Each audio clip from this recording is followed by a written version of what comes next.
Welcome to FX Options University, recorded live at the International Securities Exchange, the world's largest equity options exchange.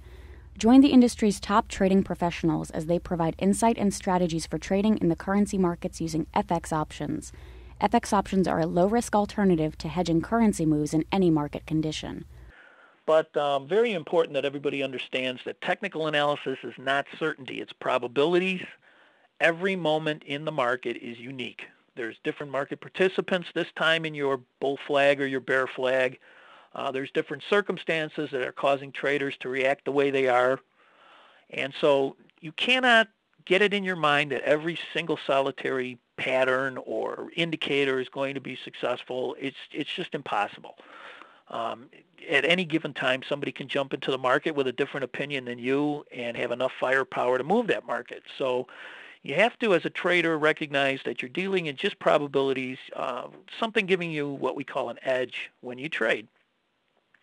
And so it's also important to understand when markets are not trading in trending periods, when they're going sideways and they're going flat for long periods of time. The 1966 to 82 period in the Dow Jones, for example, was a very, very long time where prices basically went up, down, and nowhere from 66 to 82. And from 1993 to 2003 in the British pound versus the dollar was another period of just sideways movement. And we'll actually look at some of those charts to see what that looks like.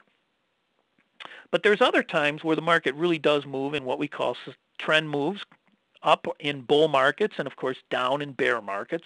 And these trends can last for equally long periods of time. As a matter of fact, something that I've been introducing recently when I teach my classes is looking at something called generational time frames, or what we call secular trends, that can last for many, many years. And, of course, during those secular trends, we're going to have trends that are related to economic cycles, which we call cyclical trends.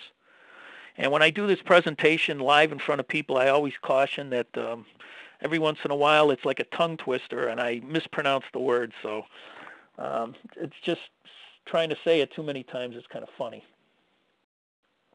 But the first chart we're going to look at here is a chart of the British pound versus the dollar from the early 70s until today. And very, very top of the chart back in the 70s, we have what we call a peak, and very, very long sustained downtrend from that peak of around 260 to where on the most recent rally we had in 2008, the best we could do was 210. So we call that a secular downtrend, and it's been lasting for a very, very long time. We had a trough, which is the bottom for this particular cycle that you're looking at back in the 80s, about 85. And pretty much after that, we went sideways from the mid-80s till about approximately 2005. And we had some periods where we went up and tried to extend the top of the range above 2. And on 3 occasions, we failed when we tried to extend the top of that range. And then we kind of had a smaller, long trading range for a period of time for almost 10 years to where we traded between 140 and about 175 or so. And I want you to notice, though, on each and every sell-off, including the sell-off we had back in the bear market here for currencies in 2008, 2009, we sort of found support each and every time for this currency pair just around $1.40. And so that's why it's very important that you understand that prices can and do turn quite a few times in places where they've turned in the past. And I'd like to point out, too, if I can, that we'd also have one little period here where we had what we call a cyclical bull market during this long secular bear market in 2000 or so. It began a long, long period where the British pound actually started to break out, and we had a accumulation phase right here. And then we had a long, steady uptrend phase.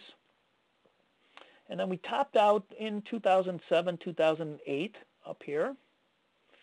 And then we had a resumption of the downtrend or a declining phase. So this is what we call a cyclical bull market during a secular bear market. And this was a very, very big move. If you look at it from 140 to 210, that's a huge move in the currency markets. And many, many times traders would like to participate in these kind of movements.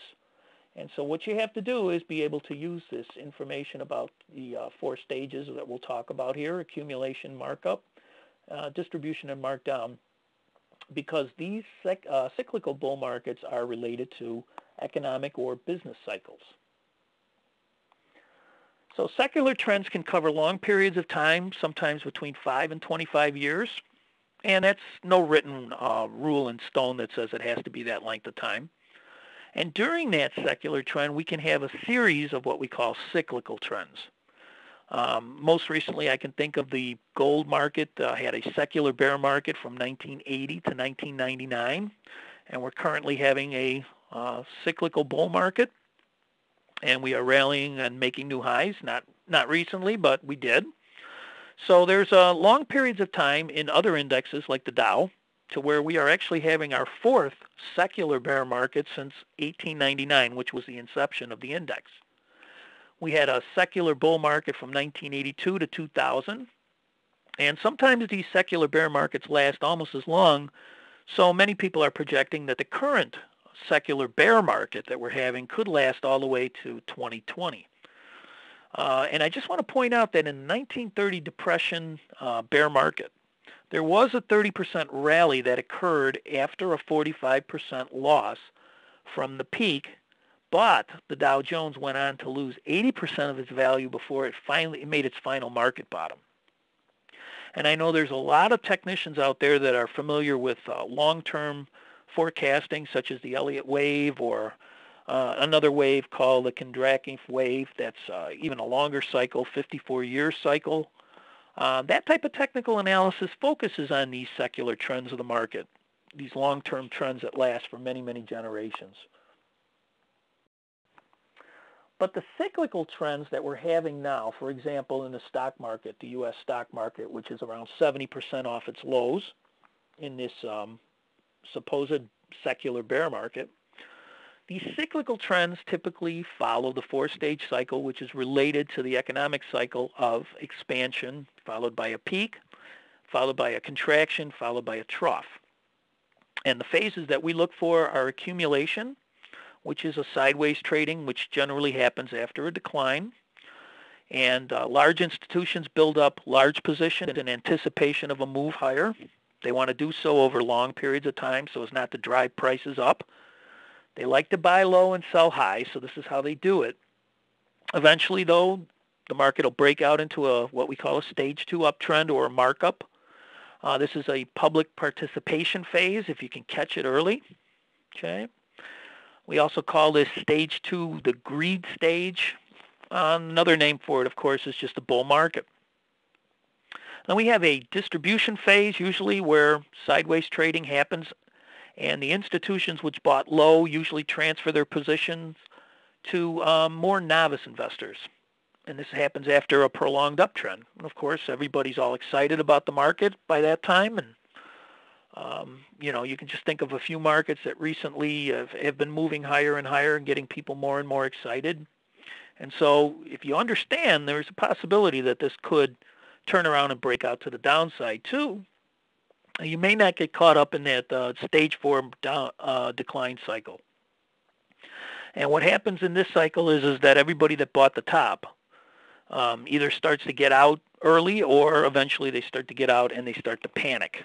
And so we call that stage 4 cycle the fear cycle. Thank you for participating in this week's session. Please join us again next week. Get trading ideas, exchange rates, webinars, news, and commentary. Visit www.fxoptions.com. ISE FX options can be easily traded through all options-enabled brokerage accounts. These exchange-listed securities are cash-settled in U.S. dollars and have a European-style exercise.